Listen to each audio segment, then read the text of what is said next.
pada suatu malam yang hujan di akhir pekan di sebuah kota atau tepatnya di gedung perusahaan yang bernama AMI. Seorang petugas keamanan bernama George menemukan wanita dengan tampilan minim. George mengira wanita itu adalah hadiah dari teman-temannya karena kebetulan George sedang berulang tahun. Sangat mengejutkan, George langsung ditarik oleh wanita itu, lalu tak lama berselang, hanya tulang-tulang yang tersisa. Apa yang sebenarnya terjadi?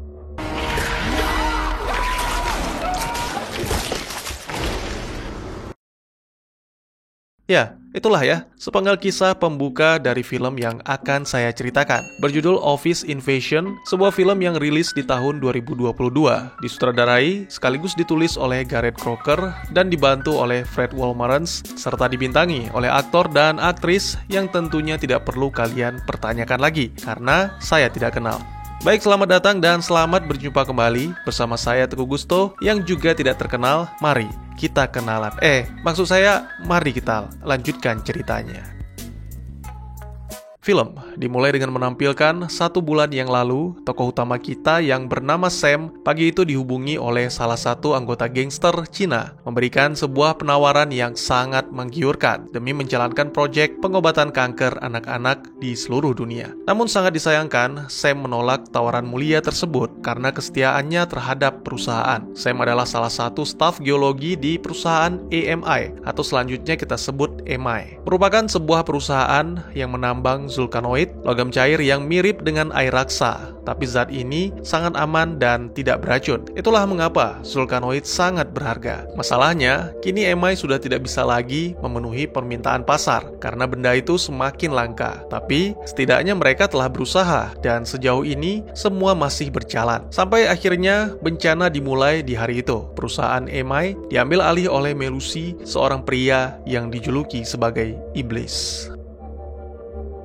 Lalu ada tokoh utama kita yang kedua, yaitu Junior. Kesialan selalu menimpa seperti kutukan yang diturunkan dari orang tuanya. Dimulai sejak ibunya menjalin asmara dengan sang ayah, tidak hanya hati, tapi seluruh barang-barang dan perabotan rumah tangga dicuri karena ayah Junior berprofesi sebagai pencuri. Dan ya, sang ayah juga mengalami kesialan yang mana itu membuatnya berakhir di penjara. Ayah berprofesi sebagai pencuri, tapi anak berprofesi sebagai security di perusahaan EMI. Agak tidak nyambung memang, tapi itulah yang dilakukan Junior untuk bertahan hidup, yang serba pas-pasan dengan teman-teman sekamar menyebalkan yang selalu mencuri bekal makan siang. Status jomblo 5 tahun melengkapi penderitaan, tapi bukan berarti Junior tidak laku, melainkan terlalu pemalu.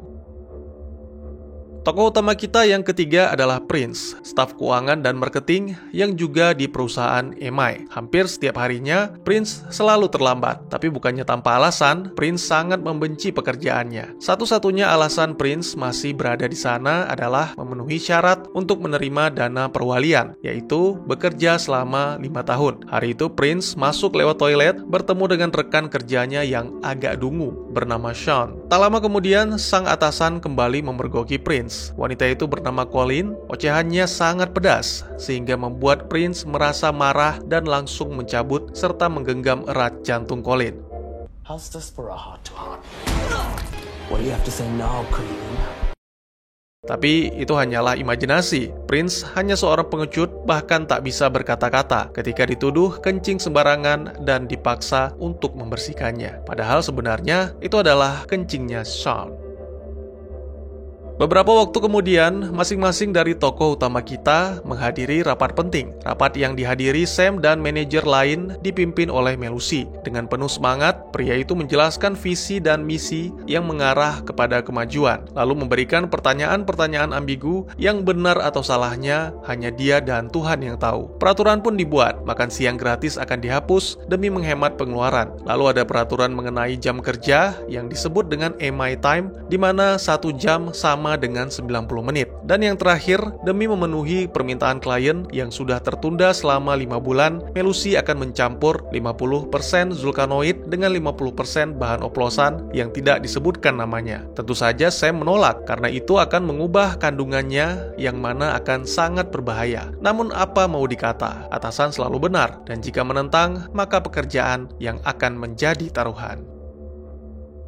Di tempat yang berbeda, tapi waktunya bersamaan, Junior dan Prince juga menghadiri rapat bersama dengan perwakilan dari Personalia. Pada awalnya, Junior dan rekan-rekan dijanjikan akan mendapatkan makan siang gratis, tapi hanya jika ada rapat manajer di awal pekan, dan itu pun makanan sisa. Selain itu, perusahaan juga akan menghapus bonus tahunan, dan sebagai gantinya, Junior dan rekan-rekan yang lain akan mendapatkan baju gratis buatan Emai. Mereka semua diminta bersyukur karena seorang gelandang bernama Brian saja masih bisa hidup dan melakukan pekerjaan yang dilakukan para karyawan.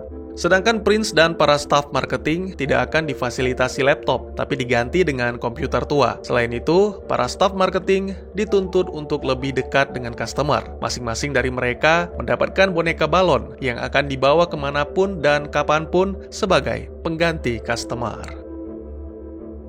Saat makan siang, Sam, Junior, dan Prince berdiskusi di kantin mengungkapkan keluh kesah mereka masing-masing. Melusi adalah anak dari pemilik perusahaan, jadi wajar kalau dia menggantikan sang ayah yang sudah sakit-sakitan. Masalahnya, mengapa tiba-tiba melakukan penghematan, padahal perusahaan tidak dalam kondisi merugi. Sam mempunyai firasat buruk, pria itu langsung meninggalkan Junior dan Prince, lalu menuju ke ruangan Melusi.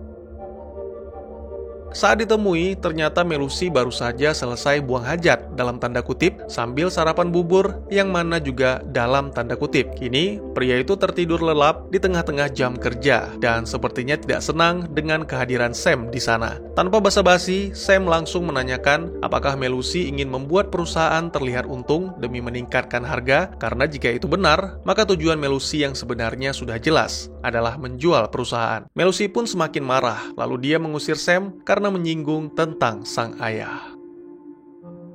Itu benar-benar sangat menyebalkan. Mungkin seharusnya Sam sudah mengundurkan diri karena suasana di perusahaan telah berubah total. Tapi itu hanya jika Sam masih lajang. Kini dia memiliki keluarga dan bahkan putrinya Libo menderita penyakit langka, sehingga butuh biaya besar untuk pengobatan. Kondisi Prince juga tidak jauh berbeda. Meskipun dia adalah seorang anak sultan, tapi sang ayah tetap memaksanya bekerja. Sebenarnya Prince tidak keberatan, hanya saja yang menjadi masalah adalah sang ayah memaksanya menjadi staf marketing, sementara Prince menyukai kedokteran. Untuk Junior mungkin agak sedikit berbeda. Dia tidak punya keluarga untuk dinafkahi, tapi ada 2 benalu di apartemennya. Selain tidak bekerja, mereka juga tidak bayar sewa dan tidak pula mengurus rumah. Semuanya adalah tanggung jawab Junior. Kembali ke Sam, malam itu dia menjadi sulit tidur karena memikirkan nasib perusahaan dan nasib semua karyawan termasuk dirinya. Tapi semoga saja yang membeli perusahaan Emai nantinya adalah orang yang baik dan mampu menjadikan perusahaan itu kembali sukses. 2 minggu kemudian, di suatu pagi, Sam dikejutkan dengan sebuah pesan bahwa beberapa karyawan diminta untuk berkumpul menghadiri rapat penting. Dimulai dengan sebuah iklan yang tidak ada tombol skipnya, karena ini tentang Melusi yang agung, yang membawa perubahan, kejayaan, serta kesejahteraan. Ya, untuk itu Melusi telah menjual sebagian saham perusahaan kepada Gregory, dan kini dia akan mengurus semuanya, termasuk bisnis Emai. Gregory membawa 2 orang kepercayaannya. Pertama adalah Bedrick, yang bertindak sebagai wakil. Pria itu tegas dan beringas. Dia tidak segan-segan menindak karyawan manapun yang berani membangkang. Sedangkan Anya akan bertindak sebagai manajer dalam program perubahan. Meskipun terlihat ramah, tapi tidak ada yang bisa mencerna pidatonya tentang perubahan embrio. Pada awalnya pemilik baru menyampaikan sesuatu yang sangat menggembirakan, yaitu tidak ada PHK, tidak ada pemotongan gaji, dan turun pangkat. Tapi itu semua hanya berlaku di bulan ini. Tidak ada yang tahu apa yang akan terjadi di bulan-bulan selanjutnya. Terkadang harapan tidak sesuai dengan kenyataan. Mungkin itulah yang dipikirkan oleh Sam. Semakin hari, kondisi di kantor semakin kacau. Brian, si gelandangan, kini menjadi penghuni tetap gedung itu. Lalu Junior dan semua security tidak akan dipersenjatai. Sebagai gantinya, mereka akan menerima pelatihan bela diri yang menggunakan insting dan alat tulis kantor sebagai senjata, yang disebut Krav Maga Karate Jujutsu. Tapi ujung-ujungnya tetap saja Junior yang mengalami musibah. Dia dikerjai oleh teman-temannya dan berakhir dengan ditembaki menggunakan airsoft gun.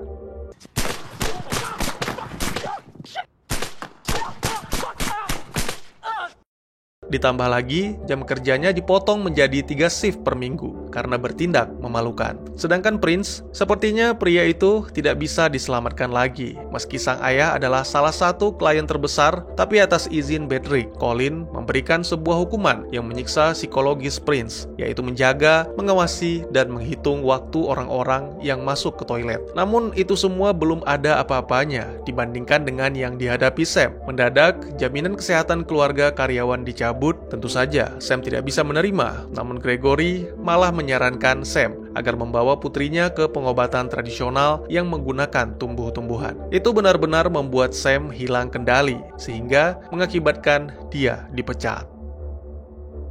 Sam tak kuasa menceritakan apa yang dialami kepada istrinya Rosemary. Apalagi siang itu, sang istri meminta Sam untuk mampir ke apotik karena obat Libu sudah hampir habis. Malam harinya, Sam hanya berdiri di sudut ruangan memperhatikan putrinya tidur. Pria itu menyadari bahwa tidak bisa bertahan jika terus seperti ini. Oleh karena itu, dia meninggalkan pesan kepada Chen, anggota gangster yang memberikan tawaran beberapa minggu yang lalu. Kemudian, tak lama berselang, Chen langsung menghubungi Sam dan mereka pun sepakat akan melakukan transaksi secepatnya. Beberapa waktu kemudian, 3 sekawan pun berkumpul di sebuah bar membahas tentang perlakuan atasan dan kesialan yang mereka alami di rumah. Junior benar-benar dijajah oleh 2 teman sekamarnya, sedangkan Prince kini tinggal di mobil karena minggat dari rumah setelah pertengkaran hebat dengan sang ayah. Akhirnya Sam menjelaskan rencananya, lalu mengajak Junior dan Prince bekerja sama untuk mencuri 12 unit Zulkanoid karena ada seseorang yang mau membayarnya seharga $2 juta. Orang itu tidak main karena dia mau membayar setengahnya sebagai uang muka. Tunggu apa lagi? Inilah kesempatan kita untuk merebut kembali apa yang telah direnggut oleh perusahaan. Tapi sebelum itu, karena mereka bertiga adalah pria culun, Sam menyarankan agar meminta petunjuk atau arahan dari yang sudah ahli. Siapa lagi kalau bukan ayahnya Junior? Rumah sakit jiwa Joburg, tempat para terpidana yang mengalami gangguan jiwa. Di sanalah 3 sekawan berada di keesokan harinya. Bagi orang-orang normal, tempat itu tak kalah mengerikannya dengan kamar mayat. Apalagi mereka disambut dengan geraman salah satu narapidana yang berusaha menyerang. Karena Prince terus mengoceh, Junior pun menegaskan satu hal, bahwa ayahnya benar-benar normal. Sang ayah meminta bantuan pengacara agar ditempatkan di Joburg. Semakin mereka masuk ke dalam, suasana pun semakin mencekam. Kalimat mereka hanya menyerang orang-orang yang lemah dari petugas seolah menambah kengerian itu menjadi berkali-kali lipat. Untungnya mereka langsung menemukan ayah Junior. Ternyata dia cukup ramah dan sangat pro dalam bidangnya. Sam dan teman-teman diminta untuk melakukan 5D atau kalau diindonesiakan menjadi 5P. Pemantapan, pengintaian, pengalihan, penyamaran, dan yang paling penting dari semuanya, pastikan tidak tertangkap. Bahkan untuk kasus Sam, itu akan semakin mudah karena bisa dibilang mencuri di rumah sendiri. Sejak tadi, seorang pria bernama Fincher mendatangi dan memaksa Prince mengelus boneka anjing kesayangannya. Pria itu pun merasa keenakan sampai akhirnya sebuah jeli coklat yang dianggap jimat dengan bau menyengat disuguhkan di hadapan Prince. Sontak, semuanya berlari ketakutan meninggalkan ayah Junior. It's my special pudding. Meskipun hanya sedikit, tapi mungkin wejangan dari ayah Junior sudah cukup membantu. Lagi pula, semua manusia pasti pernah mencuri, secara sadar ataupun tidak sadar. Berikutnya adalah rencana. Mereka mulai mempersiapkan semua yang disarankan oleh ayah Junior, yaitu 5P. Hari demi hari berlalu, dan kehidupan mereka semakin berat. Sam menggunakan limit terakhir kartu kreditnya untuk membeli obat. Junior menerima tagihan sewa, dan Prince setiap malamnya tidur di tengah teror para gelandangan. Persiapan terakhir adalah mencuri kunci berangkas di ruang manajer. Meskipun kunci itu diletakkan di tempat yang sangat menjijikkan, tapi Junior berhasil melakukannya dengan baik. Pria itu pun kembali berpas-pasan dengan Portia, seorang wanita yang selama ini memancarkan sinyal-sinyal asmara dan tidak pernah sampai ke Junior karena terlalu kaku dan malu. Untungnya siang itu dia agak berbeda. Sepertinya pikiran Junior lebih terbuka dan mereka pun berencana untuk makan bersama. Dengan ini, semuanya telah siap dan Sabtu malam dipilih sebagai waktu yang tepat untuk eksekusi karena ada pertandingan besar dan agar semua petugas mabuk, Prince akan mengirimkan bir yang sudah dicampur dicampur obat bius. Itu sudah biasa dilakukan kepada neneknya, karena ketika semuanya tertidur di malam hari, sang nenek memiliki kebiasaan mencukur rambut para penghuni rumah. Cukup horor, bukan? Malam yang dinantikan pun tiba. Sam menunggu di depan apartemen Junior bersama dengan Prince dan pedang samurainya. Itu benar-benar konyol, seolah-olah seorang ninja menunggunya di gedung Emai. Junior pun tak kalah menggelikan, dengan topeng ayam, unicorn, dan hiu, seperti dalam acara TV anak-anak. Sam bertanya-tanya apa yang sebenarnya dipikirkan oleh kedua rekannya. Beberapa waktu kemudian, 3 sekawan tiba di gedung Emai. Sepertinya, rencana berjalan lancar, semua petugas tertidur lelap, sehingga dengan mudah Junior masuk ke dalam gudang dan mengambil beberapa unit Zalkanoid. Sementara itu, 3 atasan, Gregory, Bedrick, dan Anya, sedang bertengkar karena menemukan tulang yang masih basah. Mereka menyinggung tentang makan-memakan dan menyalahkan Anya atas semua yang terjadi. Selain itu, Gregory juga menemukan Portia yang disekap. Itu semakin membuatnya marah, menjamin bahwa atasan mereka akan menjatuhkan hukuman kepada Anya. Akhirnya di sini, Gregory, Bedrick, dan Anya mengaku bahwa mereka adalah alien yang menyamar menjadi manusia dengan tujuan mengambil seluruh Zalkanoid, yang mana sebenarnya berasal dari pecahan bulan planet mereka. Lalu, setelah itu seluruh manusia akan dibakar sampai tak bersisa. Ternyata, Junior mendengar pembicaraan tersebut dan melaporkan hal ini kepada 2 rekannya. Meskipun Brian memergoki 3 sekawan dan memanggil para atasan, tapi Sam dan teman-teman berhasil melarikan diri dengan mobil antiknya. Dalam pelarian, Junior menceritakan semuanya tentang atasan mereka yang ternyata adalah alien, serta tujuan mereka menggunakan Zalkanoid yang mana tidak hanya sebagai penyembuh, tapi juga sumber energi. Mereka pun mencoba menenangkan diri dan memikirkan tentang apa yang selanjutnya akan mereka lakukan. Terlintas dalam benak bahwa mereka tidak boleh membiarkan para rekan kerja mati dibunuh alien. Apalagi ini adalah sebuah kesempatan bagi Prince untuk membuktikan bahwa dia bukanlah seorang pengecut seperti yang dikatakan sang ayah. Akhirnya, mereka pun sepakat untuk kembali ke kantor, namun Sam menegaskan kembali bahwa mereka harus fokus, karena mungkin saja kali ini mereka akan mendapatkan sesuatu yang lebih buruk daripada dipecat atau dipenjara, yaitu mati. Kini pedang samurai yang dibawa Prince akan menjadi berguna, dan ternyata Junior juga membawa senjatanya sendiri, yaitu nunchaku, senjata yang sering digunakan Bruce Lee. Sangat mengejutkan, pintu gudang dibiarkan terbuka, ternyata para alien telah menunggu, dan Gregory mengirimkan Bedrick untuk menghabisi mereka. 3 lawan 3, masing-masing akan menghadapi salah satu dari alien, dan karena Prince terlihat cukup percaya diri, maka dialah yang beruntung, mendapatkan kesempatan pertama untuk menghabisi Bedrick, sedangkan Junior akan ke gudang Zalkanoid dan Sam akan menuju ke ruangan Gregory. Bedrick mengakui keberanian dan semangat Prince. Hanya saja, Prince seharusnya tidak membawa pedang ketika sedang baku tembak. Ya, mungkin maknanya adalah pedang itu tidak akan berguna banyak karena Bedrick memperlihatkan wujud aslinya. Bahkan dengan wujud itu, Prince dipersilahkan untuk memenggal leher Bedrick. Nasib 2 teman Prince lainnya tidak jauh berbeda. Sam dibuat kewalahan dengan Gregory yang terus melakukan teleportasi sampai akhirnya Sam didorong hingga jatuh.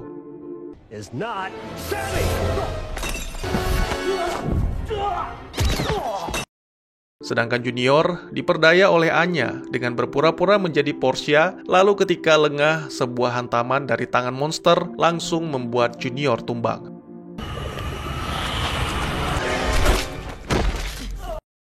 Ketika sudah lemah tak berdaya, dan mungkin inilah saat-saat terakhir bagi Sam, Gregory menjelaskan bahwa semakin cerdas suatu makhluk, maka semakin sedikit materi fisiknya. Dan ya, 92% dari tubuh Gregory adalah gas, sebagian besarnya hidrogen, dan sedikit butana. Sebuah penjelasan yang sangat mencerahkan. Sam bangkit dan langsung menyemprot Gregory dengan racun api, sampai tubuhnya lenyap. Satu hal yang tidak kau sadari, Gregory, aku adalah geologis yang sangat ahli dalam urusan gas.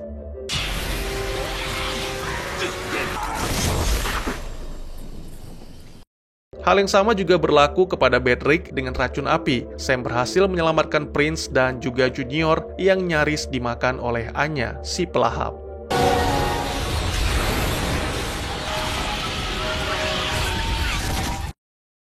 Sebuah malam yang luar biasa, di mana mereka menghadapi alien yang sebenarnya yang selama ini hanya disaksikan di film-film. Tiba-tiba saja, tubuh Junior menjadi hijau dan meledak akibat sebelumnya paha Junior ditusuk oleh Anya. Itu membuat Prince, Sam, dan Portia sangat terpukul. Namun, itu hanyalah imajinasi Prince belaka. Pada momen ini, Junior berpikir bahwa kesialannya telah berakhir karena dia berhasil mengungkapkan perasaannya kepada Portia sehingga mengakhiri masa jomblonya. Dan juga, ledakan Zalkanoid membuat Sam menemukan obat untuk putrinya, Libo. Kita sering tidak sadar bahwa solusi untuk masalah yang dihadapi sangat dekat dari yang kita kira, bahkan terkadang solusi itu ada di hadapan kita. Ya, Zalkanoid tidak hanya menyembuhkan Libo, tapi juga mengubah segalanya. Film pun ditutup dengan menampilkan beberapa tahun kemudian, di mana kondisi perusahaan MI telah menjadi semakin membaik seiring dengan membaiknya kehidupan Junior yang kini menjabat sebagai kepala security dan Prince yang menjadi ilmuwan dalam bidang kesehatan. Tentunya kondisi yang membaik ini tidak terlepas dari jasa sang pemimpin baru, Samuel Maseko. Ya, kini Sam menjadi CEO, tidak hanya memajukan perusahaan, tapi dia juga mensejahterakan semua karyawan dan membantu gelandangan seperti Brian. Melusi sendiri kini menerima hukuman atas tuduhan penggelapan dana sebesar 50 juta. Sama seperti ayah Junior, Melusi membayar pengacara agar dia ditempatkan di Joburg. Sialnya, Melusi mendapatkan kamar yang sama dengan Fincher. Maka sudah bisa dipastikan setiap harinya dia akan menikmati jeli coklat yang merupakan jimat dengan aroma menyengat. Selain itu juga ditampilkan 3 tokoh utama kita berada di pabrik pengolahan Zalkanoid yang lama. Di sana mereka menemukan pesawat antariksa milik alien, namun yang paling mengejutkan adalah apa yang ada di dalam pesawat itu. Kira-kira apa ya? Apakah sesuatu yang dapat memajukan kehidupan manusia atau sesuatu yang mengancam?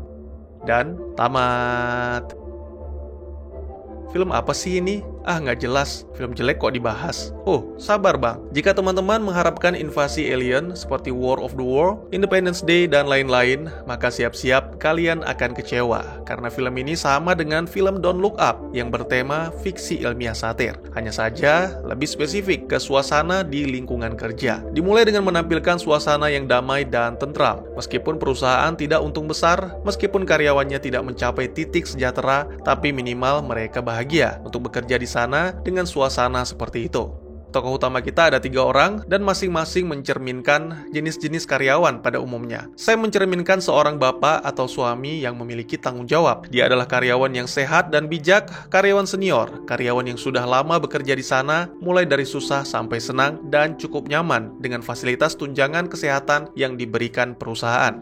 Sedangkan Junior mencerminkan karyawan tingkat bawah dan selalu berusaha melakukan yang terbaik demi memenuhi kebutuhannya. Meski pendidikannya rendah dan skill pas-pasan, tapi dia tetap menerima dan bekerja dengan giat karena tidak mau menjadi gelandangan. Dan ada 2 benalu di rumahnya yang harus dikasih makan. Ya, Junior mungkin termasuk orang yang tidak enakan, sampai-sampai mudah dimanfaatkan oleh teman-teman.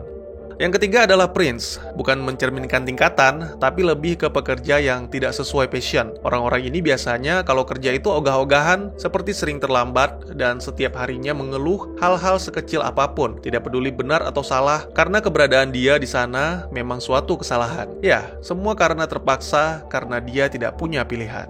Ada juga penjilat seperti Colin dan kepala operasional yang botak. Apapun yang terjadi dengan lingkungan kerja, perusahaan berubah ke arah yang lebih baik atau buruk, orang-orang seperti ini akan bertahan. Karena siapapun atasannya, mereka bisa menyesuaikan diri. Saya nggak menilai baik atau buruknya ya, saya hanya menilai kemampuan mereka untuk beradaptasi dan bertahan. Dan ya, itu luar biasa.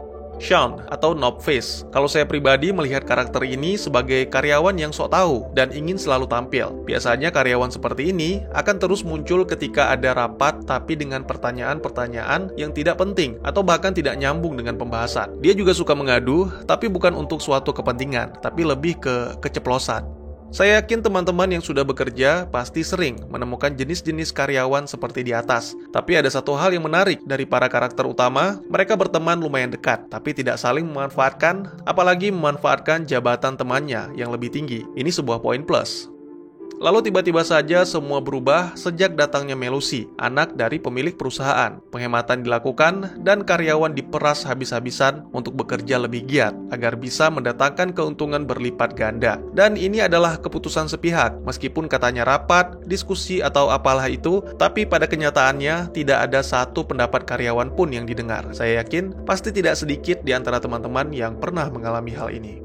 Nah, alien di sini mencerminkan orang yang ditempatkan di posisi yang tidak sesuai. Agak mirip dengan kasus Prince, tapi bedanya ini orang happy di posisi itu. Contohnya nih, kepala keuangan diangkat menjadi kepala ilmuwan. Itu sudah benar-benar nggak cocok. Akibatnya, kebijakan-kebijakan yang dikeluarkannya juga tidak sesuai, sehingga semua menjadi kacau. Nah, aksi pencurian yang dilakukan oleh 3 jagoan kita menggambarkan tentang tindakan fraud, yang mana semua bermula dari karyawan yang tidak terima dengan kebijakan perusahaan, tapi enggan untuk resign. Ini tidak baik ditiru loh ya.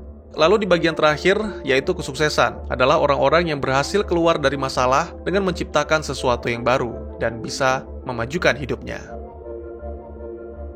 Jika tadi kita bahas makna-maknanya, sekarang kita bahas ceritanya sedikit. Jadi Zalkanoid ini adalah pecahan bulan yang mungkin berjuta-juta tahun yang lalu mendarat di bumi sebagai meteor. Si alien datang untuk merebutnya kembali, lalu manusia akan dimusnahkan. Ini agak kurang jelas sih, apakah manusia atau hanya karyawan, tapi yang jelas dimusnahkan. Saya sendiri tidak yakin film-film seperti ini bakalan ada lanjutannya, tapi Gregory sempat mengatakan bahwa Kontrol akan menghukum Anya atas tindakannya yang memakan manusia. Nah, mungkin saja di sekitar orbit bumi ada kapal induk yang menunggu Gregory serta rekan-rekannya kembali. Dan jika tidak, mungkin mereka akan mengirimkan tim lain. Karena bagi para alien itu, Zalkanoid sangat penting untuk meregenerasi tubuh dan memberikan energi agar mereka tetap hidup. Jadi menurut saya, kemungkinan besar yang ada di dalam pesawat antariksa adalah Zalkanoid yang telah dikumpulkan oleh para alien. Bagaimana menurut kalian?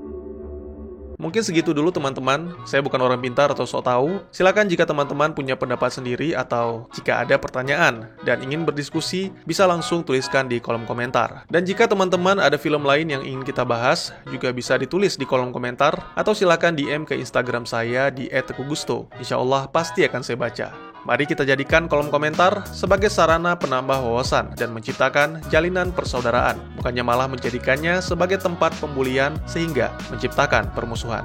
Sekian dulu videonya dan jangan lupa untuk dukung terus channel ini dengan cara share, like, dan subscribe karena dukungan dari kalian sangat berharga bagi saya demi perkembangan channel ini. Saya Gusto, sampai jumpa di video selanjutnya. Tetap semangat, tetap bersyukur setiap hari. Dadah!